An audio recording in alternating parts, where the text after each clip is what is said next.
Alak ang mas matimbang kaysa buhay ng asawa. Ito ang sinapit ng 24 anyos na misis matapos saksakin ng sariling mister sa Purok 8, Barangay Buena Gracia, Talacogon, Agusan del Sur, Nobyembre 26.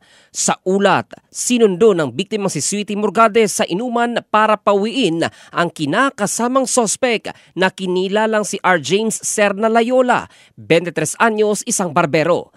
Sa halip na makinig sa pakiusap ng asawa na huwag nang maglagdag ng alak para makauwi na, ay ikinagalit pa nito at biglang kumuha ng kutsilyo. Hindi nag-alangan at sinaksak ang biktima sa tiyan gamit ang kutsilyong may habang higit 2 dangkal. Tumakas ang sospek habang mabilis isinugod ang biktima sa Talacogon District Hospital, subalit dahil sa malalim at maraming dugo ang nawala ay hindi na naagapan pa ng mga doktor.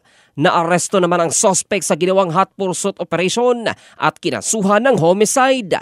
Porsigido naman ang pamilya ng babae na panagutin at hindi iuurong ang kaso laban sa kanya.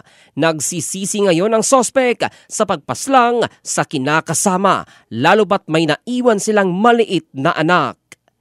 In the heart of changing lives, ito si Jofel Candado ng Brigada News Philippines, the Music and News Authority.